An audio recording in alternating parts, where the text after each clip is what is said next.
किया तबाह तो दिल्ली ने भी बहुत बिस्मिल, लेकिन लखनऊ के स्वाद ने लूट लिया। नमस्कार, मैं हूं समर्थ श्रीवास्तव और आप जुड़ चुके हैं यूपी तक के मॉर्निंग के सबसे पहले सेगमेंट सुर्खियां के साथ, जहां हम आपको रूबरू कराएंगे उन खबरों से जिनसे हो सकता है आपका सरोकार।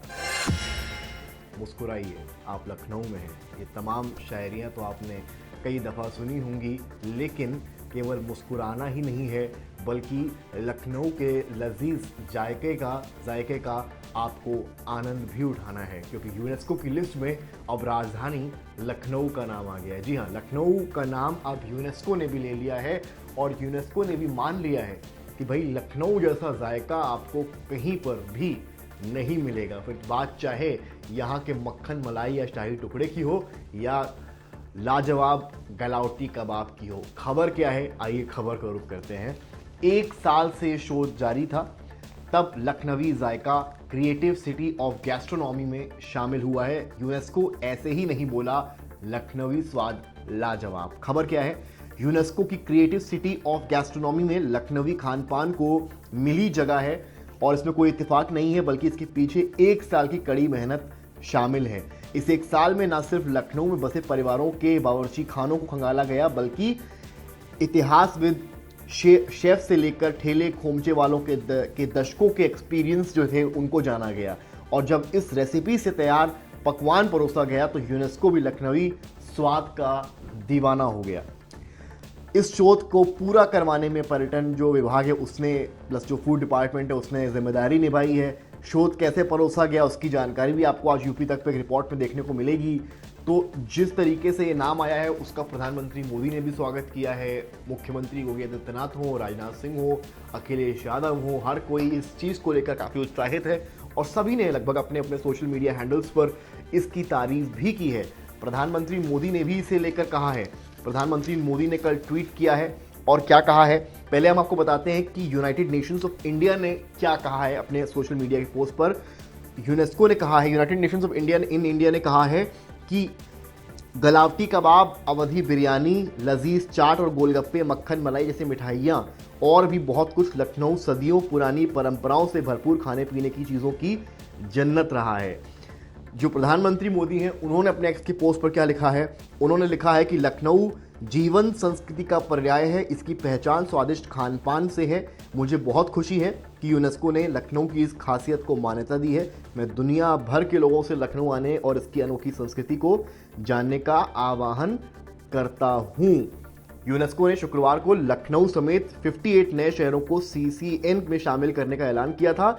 इसमें लखनऊ को पाक कला के लिए जगह मिली है। सांसद राजनाथ सिंह भी इसको लेकर काफ़ी खुश हैं, चाहे मुख्यमंत्री हो या पूर्व मुख्यमंत्री हो, सभी इसको लेकर काफ़ी उत्साहित करते हैं। आइए इस खुशखबरी के बाद अब हम रुक करते हैं थोड़ी राजनीतिक खबरों की ओर। भाजपा जो है वो भी अब पूरी तरीके से SIR को लेकर एक्टिव मोड में आ गई। आपने पिछली दफ़ा देखा था समाजवादी पार्टी ने PDF प्रभारी बनाए थे और वोट उनके ना कटे, ये आरोप अखिलेश यादव लगातार लगा रहे हैं। इसलिए PDF प्रभारियों को बाकायदा अखिलेश खुद भी ट्रेनिंग दे रहे हैं और लगातार चीज़ें हो रही हैं। अब बीजेपी ने रविवार को एक बड़ी बैठक ली है। इस बड़ी बैठक की तैयारी 2027 के तौर पर देखा जा रहा है। तो वहीं दूसरी ओर मायावती की बैठकें भी लगातार चल रही हैं। बीजेपी की बैठक में क्या निकला, क्या कुछ हुआ है, आइए जल्दी से समझ लेते हैं। बैठक का क्रक्स अगर हम आपको बताएं तो फर्जी वोटर हटवाएंगे, नए जुड़वाएंगे बीजेपी के BLA। प्रदेश स्तरीय कार्यशाला में दिया गया प्रशिक्षण, घर घर जाकर करेंगे सत्यापन। भाजपा ने अभी से विधानसभा चुनाव 27 के लिए जमीनी कसरत तेज कर दी है। ब्लॉक लेवल ऑफिसर यानी कि BLO की तर्ज पर party block level agent BLA बनाएगी। ये घर घर जाएंगे और मतदाता सूची की पड़ताल करेंगे। आम वोटरों और निर्वाचन आयोग से समन्वय स्थापित कर फर्जी वोटरों को रोकेंगे और नए वोटरों के नाम जो हैं उनको जुड़वाएंगे। कोशिश होगी कि कोई भी फर्जी वोटर सूची में ना रहे और वास्तविक नागरिक वोटर बनने से वंचित ना रहे। इसके अलावा SIR की वहां के कार्यकर्ताओं को जानकारी दी गई है। 2 स्तर पर जो है BLA काम करने वाले हैं। अभियानों की तैयारी पर भी जोर दिया गया है। तो बीजेपी पूरी तरीके से SIR को लेकर एक्टिव मोड में है समाजवादी पार्टी के बाद। अब बसपा की बात कर लेते हैं। BSP का बहुजन और पिछड़े वोट जोड़ने पर जोर है। मायावती ने अब दलित पिछड़ा भाईचारा संगठन की समीक्षा बैठक की है। यूपी विधानसभा के लिए बीएसपी ने दलितों के साथ पिछड़ा और अति पिछड़ा समाज को जोड़ने का अभियान तेज कर दिया है। बसपा प्रमुख ने दलित पिछड़ा भाईचारा संगठन की समीक्षा बैठक की। इसमें प्रदेश के सभी जिलों के संयोजक शामिल हुए। सूत्रों के मुताबिक हर विधानसभा में इस भाईचारा संगठन ने पिछड़ा और अति पिछड़ा समाज के कम से कम 1800 सदस्य जोड़ा जाएगा। इसके साथ ही बैठक में सुप्रीमो ने बूथ स्तर पर मतदाता सूची से ज्यादा नाम जुड़वाने के भी निर्देश दिए हैं। तो वहीं एसआईआर को लेकर भी तैयारी करने के लिए मायावती ने कह दिया है। इसके अलावा बाम सेफ पर भ्रांतियों का जवाब दिया है। अगड़ी जातियों के समर्थन की उम्मीद भी मायावती ने जताई है। क्या कहा है, ये थोड़ा सा इंपॉर्टेंट पॉइंट है। बसपा सुप्रीमो ने उम्मीद जताई है कि आगामी विधानसभा चुनाव में उन्हें प्रदेश की अगड़ी जातियों का पूरा समर्थन मिलेगा। बीएसपी की सर्वजन हिताय सर्वजन सुखाय नीति का जिक्र करते हुए उन्होंने कहा कि भय, भ्रष्टाचार और कानून व्यवस्था से दुखी इस तबके के लिए बीएसपी एक बेहतर विकल्प है। आइए जल्दी से रुक करें हम अगली खबर का। हालांकि खबर जुड़ी तो स्पोर्ट्स से है, लेकिन कल पूरा रात में हजरतगंज जो था वो जगमगा रहा था, क्योंकि जो है भारत की बेटियों ने परचम लहरा दिया है। और कुछ इस तरह की तस्वीरें आपको कल हजरतगंज से देखने को यहाँ पर मिली है, जहाँ पर रात में पटाखे भी फूटे हैं। दिवाली कह सकते हैं एक बार दोबारा मनाई गई है। जिस तरह से वुमेन्स टीम ने वर्ल्ड कप जीता है, उसके बाद शहर में जश्न मना है, आतिशबाजियां हुई हैं, लोगों ने मिठाइयां भी बांटी हैं। एक जुड़ी है सब पब्लिक इंटरेस्ट की खबर है, इसको बताना जरूरी है। ठाकुर बांके बिहारी मंदिर में अब मोबाइल ले जाने पर जल्द प्रतिबंध लगने वाला है। उच्चाधिकारी प्रबंधन समिति सेवायतों के सुझाव पर निर्णय लेने वाली है। इसमें कहा गया है कि ठाकुर बांके बिहारी मंदिर में मोबाइल ले जाने पर जल्द ही प्रतिबंध लगेगा।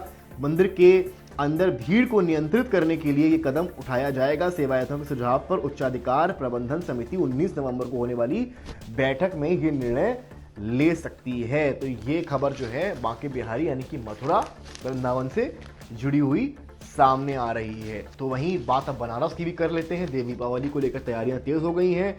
जो होटल से लेकर गेस्ट हाउस है वो फुल हो गए हैं। बजड़े और नावों का किराया दोगुना हो गया है।